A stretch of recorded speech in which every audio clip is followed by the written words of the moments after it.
Una po sa ating mga balita, 2 ang nasawi samantalang 11 ang nawawala sa paghagupit ng bagyong Labuyo sa ilang lugar sa bansa. Halaga naman ng pinsala dulot ng nasabing bagyo na dagdagan pa. Ang buong detalye ng balitang ito ay hatid sa atin ng aming kasamang si Waywaya Macalma live mula sa NDRRMC sa Campo Aguinaldo. Waywaya, magandang hapon sa iyo. Sir Kirby, isa lang ang nadagdag sa mga naitalang namatay sa bagyong Labuyo na ilang oras na nalanta sa ating bansa.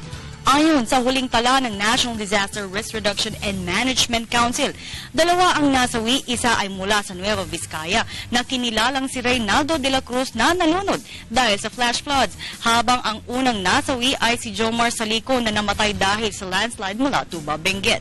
11 katao na lang ang nawawala at isa ang naitalang sugatan. Pero 3 bayan mula sa Aurora ang idineklarang state of calamity ng lokal na pamahalaan dahil sa lakas ng epekto ng bagyo sa naturang probinsya.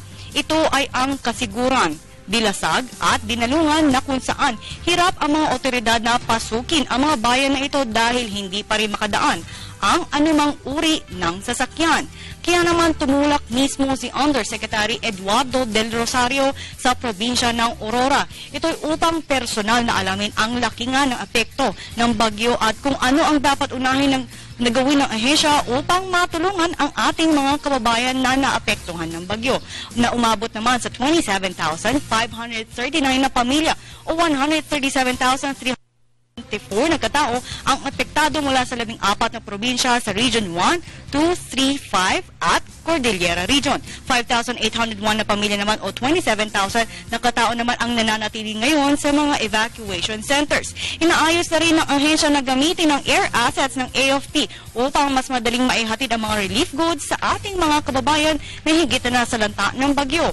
Umabot sa 25 kalsada ang nasira at hindi naman madaanan hanggang sa ngayon mula sa Region 1, 2, 3 at Cordillera dahil nga sa taas ng baha o di kaya may mga nakahambalang ng mga malalaking bato at puno.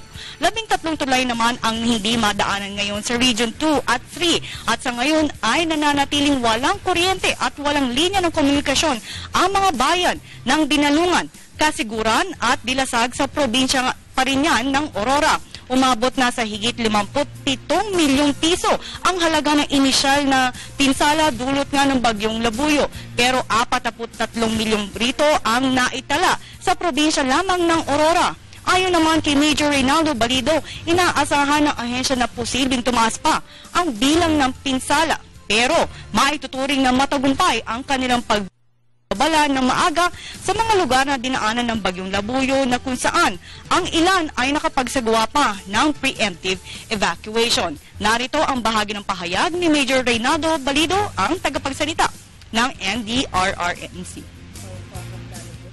Pending yung assessment ngayon, maaaring mayroon pa tayong hindi na i-report, but we hope na wala na sanang madagdag dun sa nasawi. When it comes to damages naman, we expect that our figure will still go up. Sir, yung mga missing fishermen Missing fishermen, as by this time maaliwalas na yung panahon, may tutuloy na nila yung sinasagawang search and rescue operations na ginagawa nila kahapon, but we still do not consider them missing. Siguro hindi lang nakakabalik pa dahil nagsimula pa tayo sa malaking figure at unti-unti sila nakabalik sa kanilang mga lugar. Sa ngayon, Kirby, bumaba na ang bilang ng mga stranded na pasahero sa ilang pantalan mula sa Western Visayas, Northeastern Luzon at Bicol.